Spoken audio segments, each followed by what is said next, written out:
వేదిక మీద ఉన్న పెద్దలు, మనందరి అభిమాన నాయకుడు, భవిష్యత్తు, మనందరి భవిష్యత్తే కాకుండా తెలుగుదేశం పార్టీ భవిష్యత్తు అయినటువంటి లోకేష్ గారికి, సుజయ కృష్ణరంగారావు గారికి, అలాగే పిల్లి సత్యనారాయణమూర్తి గారికి, బాబీ గారికి, రాజ్యసభ సభ్యులు సతీష్ గారికి, సత్యబాబు గారికి, ఇక్కడికి విచ్చేసిన మీ అందరికీ కూడా పేరు పేరున నా హృదయపూర్వక నమస్కారాలు తెలియజేసుకుంటూ, చాలా సంతోషం.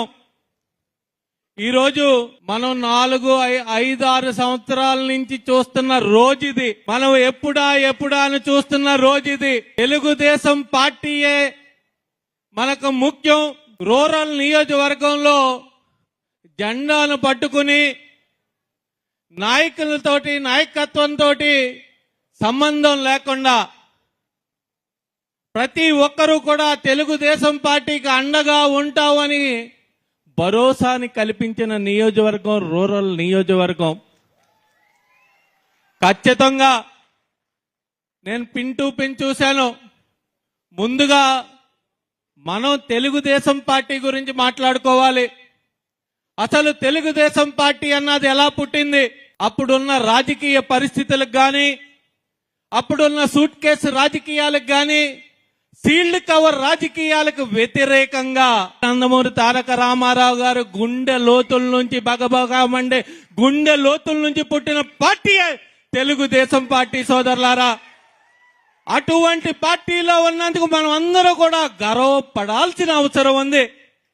పార్టీ పెట్టడమే కాకుండా మంచి ఆశయాలతోటి, కూడు గూడు గుడ్డ అనే నినాదంతో పుట్టిన పార్టీ తెలుగుదేశం పార్టీ.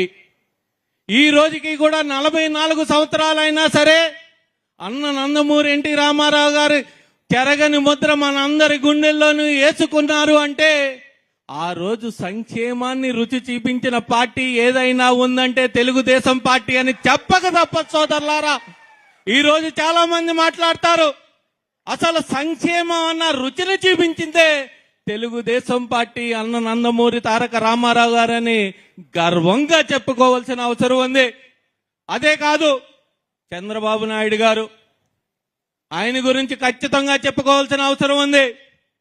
2 సంక్షోభాల నుంచి తెలుగుదేశం పార్టీని మళ్లీ బతికించి ఈ రోజు వరకు కూడా తెలుగుదేశం పార్టీ జెండా రెపరెపలాడుతుందంటే ఆయన చలవేది చెప్పక తప్పదు. సోదరులారా, తెలుగుదేశం పార్టీని బతికించడమే కాకుండా ఈ రాష్ట్ర అభివృద్ధిని, సంక్షేమాన్ని, అభివృద్ధిని కూడా 2 కళ్ళగా సమాంతరంగా పరుగులెట్టిస్తూ రాష్ట్ర యువతకి, భావితరాల భవిష్యత్తుకి కూడా బంగారు బాట వేసిన వ్యక్తి చంద్రబాబు నాయుడు గారని గర్వంగా చెప్పుకోవచ్చు మనం.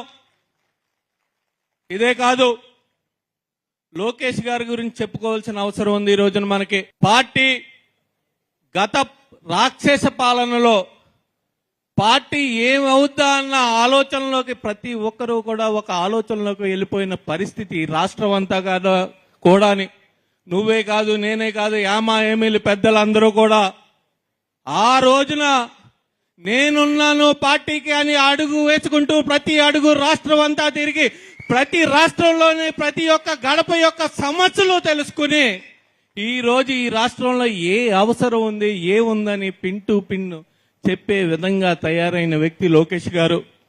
ఇదే కాదు, చాలా మంది అపోజిషన్ వాళ్ళు ఏం మాట్లాడినా పర్లేదు కానీ తెలుగుదేశం పార్టీలో కూడా లోకేష్ గారి మీద విమర్శలు వచ్చిన పరిస్థితి. పెద్దలు, చిన్నలు అందరూ కాకుండానే ప్రతి విమర్శని కూడా ఒక సవాలుగా తీసుకుని స్వయంగా శిల్పంలా చెక్కి ఈ రోజు లోకేష్ ఉంటేనే పార్టీ నిలబడతాదన్న స్థాయికి ఎదిగిన వ్యక్తి లోకేష్ గారు. సోదరులారా, స్వయంగా శిల్పిగా చెక్కుకున్నారు ఆయన. అటువంటి ఈ రోజు మనం చూసినట్టయితే ఈ రోజు ఏ ఒక్క ప్రశ్న అపోజిషనోడు కాదు, సొంతోడు కాదు, బయటోడు కాదు, ఎవడైనా ప్రశ్న ఎత్తే దానికి ధీటుగా సమాధానం చెప్పే వ్యక్తిగా తయారైన వ్యక్తి లోకేష్ గారు. అంత పరిణితి చెందిన వ్యక్తి. ఇదే కాకుండా ఆయన ఆలోచన విధానం ఒక్కసారి చూసినట్టయితే పార్టీ క్యాడర్ను కాపాడుకోవాల్సిన అవసరం ఉంది మనందరికీ.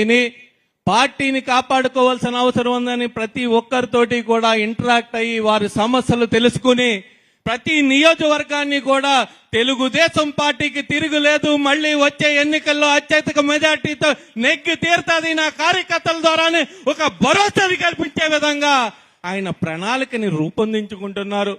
ఈ రోజు అయిపోదు. నెమ్మదిగా ఆయన ప్రణాళికను వేసుకునే ప్రణాళికను ఆయన ఫాలో అయితే చాలు. మనం ప్రతి 175 నియోజకవర్గాల్లోని కూడా అత్యధిక నియోజకవర్గాలు నెగ్గి మళ్ళీ రాబోయే కాలంలో తెలుగుదేశం పార్టీని ఏర్పాటు దిశగా ఆయన ప్రయత్నం ఉంది. కాబట్టి ఆయనకి చేదోడు వాదోడుగా ఉండాల్సిన బాధ్యత మనందరి మీద ఉంది. ముఖ్యంగా రూరల్ నియోజకవర్గం గురించి చెప్పుకోవాలి. ఎన్ని సమస్యలున్నా, ఎవరు ఎన్ని ఇబ్బందులు పెట్టినా సరే పార్టీని జెండాని మోసి మీ ప్రయత్నం మీరు చేశారు, కానీ ఎవరిని కూడా ఎత్తి చూపించిన పరిస్థితి లేదు. అదే ఆ నమ్మకంతో ఈరోజు లోకేష్ గారు మీ ముందుకు రావడం జరిగింది. ఆయన చెప్పే మాట ప్రతిదీ కూడా మనం వినాల్సిన అవసరం, బాధ్యతగా ముందుకు వెళ్లాల్సిన అవసరం ఉంది. కాబట్టి ప్రతి ఒక్కటి అధిష్టానం ఏ నిర్ణయం తీసుకున్నా సరే మనం కట్టుబడి ఉండే విధంగానే మన ఆలోచన విధానం ఉండాలి. కాబట్టి మనం అందరూ కూడా ఆ దిశగా ఉంటారని మనస్ఫూర్తిగా కోరుకుంటూ మన అందరి నాయకుడైన లోకేష్ గారిని మాట్లాడవలసిందిగా కోరుతున్నాం. Thank you.